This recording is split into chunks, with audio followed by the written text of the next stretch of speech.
The live TV, सच सबसे आगे। ये चुनावों का असर कहिए या फिर कुछ और, एक बार फिर से गृह मंत्री अमित शाह गिड़गिड़ाने लगे हैं। मानने लगे हैं कि उनकी सरकार से एक नहीं दो नहीं कई गलतियां हुई हैं। बताने लगे कि किस तरह से उनके जो फैसले लिए गए थे उन्होंने वो कितने गलत थे, इसीलिए उनको वापस लेने पड़े। लेकिन कहते हैं ना, अकड़ खत्म नहीं होती, तो जाते जाते कह भी दिया कि एक भी भ्रष्टाचार उन्होंने नहीं किया, उनकी सरकार ने नहीं किया।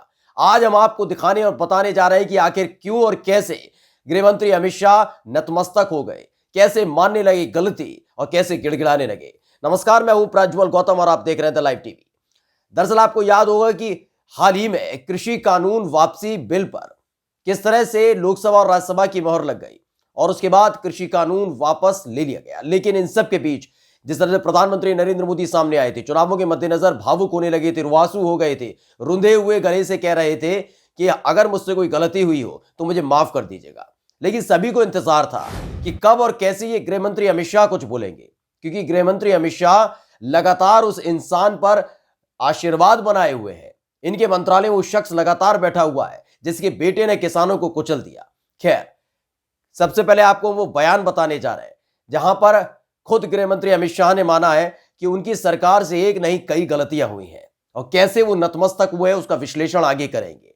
आपको बता दें कि एक प्रभात खबर है, उसने छापा है, उसकी हेडलाइन है, फैसले गलत हुए होंगे, हमारी मंशा में खोट नहीं, हमने करप्शन फ्री सरकार दी, फिक्की के सम्मेलन में बोले अमित शाह। आपको बता दें कि फिक्की की वार्षिक जो आम बैठक होती है उसमें कई अलग अलग राजनीतिक दल पहुंचते हैं और अमूमन जो कैबिनेट मंत्री होते हैं और गृह मंत्री अमित शाह या जो भी गृह मंत्री उस समय होता है वो वहां पर पहुंचता है। गृह मंत्री अमित शाह पहुंचे थे, फिक्की की आम बैठक चल रही थी, उस दौरान वो तमाम तरह की बातें बोल रहे थे। उनको मालूम है 5 राज्यों में विधानसभा चुनाव हो रहा है और यहीं से एक संदेश भी जाएगा, तो वो संदेश देने की कोशिश कर रहे थे। लेकिन बोलते बोलते इतना भावुक हो गए कि सच बोलने लगे, सच उनके मुंह से अचानक से निकलने लगा और उन्होंने माना है कि पिछले 7 सालों में उन्होंने और उनकी सरकार ने कई गलत फैसले लिए, कई बड़े गलत फैसले लिए। यानी गलत फैसला लेना आम जनता की जो जिंदगी है उस पर बड़ा असर पड़ना होता है। खैर, आपको बताते हैं कि उन्होंने क्या कुछ कहा। केंद्रीय गृह मंत्री अमित शाह ने कहा कि प्रधानमंत्री नरेंद्र मोदी ने पिछले 7 वर्ष में भ्रष्टाचार मुक्त सरकार दी है। ये उन्होंने कहा है, आप ये बताएंगे कितनी भ्रष्टाचार मुक्त सरकार है। जब भी कोई फैसला लिया जाता है तो कोई भी उसकी मंशा पर सवाल खड़े नहीं कर सकता। फिक्की की वार्षिक आम बैठक को संबोधित करते हुए अमित शाह ने कहा कि प्रधानमंत्री नरेंद्र मोदी की सरकार की बड़ी उपलब्धियों में से एक रही कि वे देश की विकास प्रक्रिया में 60 करोड़ लोगों को लेकर आई है। उन्होंने कहा कि आगे पिछले 7 वर्ष में भ्रष्टाचार का एक भी उदाहरण नहीं रहा। हमने भ्रष्टाचार मुक्त सरकार दी है, हमने कई फैसले लिए, उनमें से 1 या 2 गलत हो सकते हैं, लेकिन कोई भी यहां तक कि आलोचक भी ये नहीं कह सकते कि हमारी नियत में खोट है। तो ये कहते हैं ना, अपनी तारीफ खुद कर लेना, वो है। पहले तो इन्होंने कम से कम ये है कि अमित शाह ने ये तो माना है कि गलत फैसले लिए गए। वो कृषि कानून को लेकर मान रहे हैं या किसी को भी लेकर मान रहे हैं, लेकिन गृह मंत्री को इतना समझ लेना चाहिए कि ये घर में सब्जी बनाने का फैसला नहीं है जिसमें नमक ज्यादा पड़ गया या फिर सब्जी गलत बन गई तो दूसरे सदस्य को पसंद नहीं है तो दिक्कत होगी। अगर आप आपका या आपके अलावा कोई भी पार्टी सरकार में होगी, वो कोई गलत फैसला लेती है तो उससे इंसान प्रभावित होता है। 1 साल तक आपने प्रताड़ित किया, उत्पीड़न किया है किसानों का। ये साफ तौर पर 1 साल तक वो आंदोलन करते रहे क्योंकि आप जिद पर अड़े हुए थे, मनमानी और तानाशाही पर अड़े हुए थे। इसे आप गलत फैसला मत कहिए। गलत फैसला तो तब भी था और समझाया जा रहा था, आप समझ नहीं रहे थे क्योंकि आप अकड़ में थे। अब अकड़ खत्म होती जा रही है गृह मंत्री अमित शाह की और मानने लगे हैं कि हां, गलत फैसले लिए जाते हैं। लेकिन इन सबसे इतर कहते हैं ना कि इंसान की अकड़ खत्म तो होती है लेकिन जाती जलती नहीं है। तो वही गृह मंत्री अमित शाह के साथ भी है। कहते नजर आ रहे हैं कि हमारी सरकार के दौरान कोई भ्रष्टाचार नहीं हुआ, ऐसा कोई घोटाला नहीं हुआ, ये तमाम चीजें नहीं हुई। अगर ऐसा नहीं है तो राफेल घोटाला क्या है? बताइए कि नोटबंदी इतनी जरूरी क्यों थी, किसके कहने पर की गई थी? इस देश के वित्त मंत्री को पता नहीं था। एक तो इस देश के सबसे बड़ा दुर्भाग्य मोदी सरकार में यह है कि सारे फैसले खुद प्रधानमंत्री नरेंद्र मोदी ले लेते हैं, मनमर्जी से ले लेते हैं।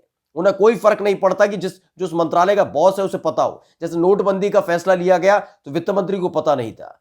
कृषि कानून वापसी का फैसला ले लिया गया, खुद टीवी पर आकर बोल दिया, खुद नरेंद्र तोमर को पता नहीं था जो कृषि मंत्री है। ऐसे ही नोटबंदी के बारे में जिक्र कर रहे हैं कि जो बड़े फैसले लिए गए जिससे बदलाव के बाहर कहते हैं और कहते हैं कि भ्रष्टाचार कुछ नहीं हुआ, तो नोटबंदी क्यों की गई थी उसकी असल वजह आज तक ना किसी को बताई गई ना समझाई गई है। बस कहा गया कि किसी भी तरीके से वो तमाम नोट और जो काला धन था वो वापस आएगा। आज तक काले धन का अता पता नहीं है। ये खुद प्रधानमंत्री नरेंद्र मोदी जानते हैं, गृह मंत्री अमित शाह जानते होंगे उसके फायदे। ये सबसे बड़ा सवाल है कि आप कहते हैं भ्रष्टाचार नहीं हुआ, भ्रष्टाचार जमकर हुआ है। नोटबंदी के दौरान तो अथाह भ्रष्टाचार हुआ है और आपको अगर यकीन ना हो तो जाकर पूछिएगा, थोड़ा जानकारी लीजिएगा, आपको पता तक नहीं कि कितना भ्रष्टाचार हुआ था नोटबंदी के दौरान।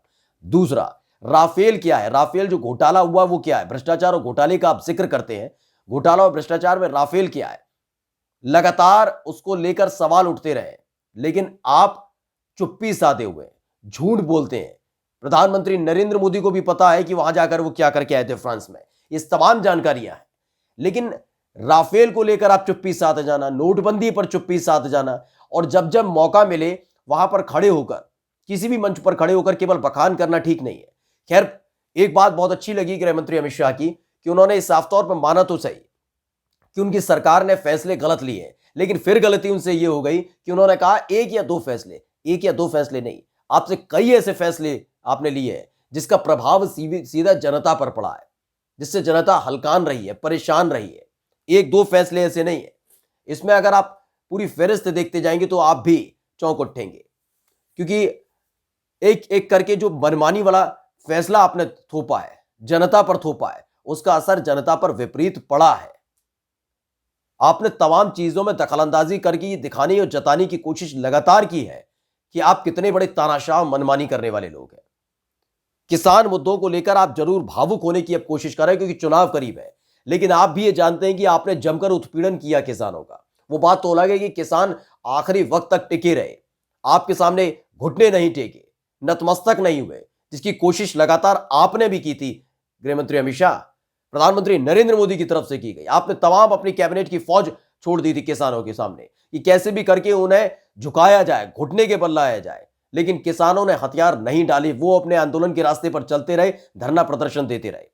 लेकिन जैसे ही सत्ता के भूखों को नजर आया कि चुनाव बेहद करीब आ गए, तो वहां उधर दूसरी तरफ बड़े वाले साहब रोते हुए नजर आते हैं और ये गिड़गिड़ाते हुए नजर आते हैं कि हां, फैसले तो गलत लिए हैं। और बात रही मंशा की, तो मंशा गलत और सही नहीं, मंशा ही तो आपकी गलत थी। यही तो एक वजह थी जिसके चलते किसान लगातार विरोध कर रहे थे। किसान लगातार विरोध ही इसीलिए कर रहे थे, और अगर ऐसा ही था तो चुनाव भी निकल जाने देते। आप गलती से भी गलत तरीके से फैसले ये वापस नहीं लेते, जिसे काला कानून लगातार किसान कह रहे हैं। लेकिन आपसे एक नहीं, दो नहीं, कई ऐसे फैसले हैं आपने लिए जो तानाशाही और मनमानी से भरे हुए हैं। विचार करिएगा, जरूर विचार करिएगा। नमस्कार। द लाइव टीवी, सच सबसे आगे।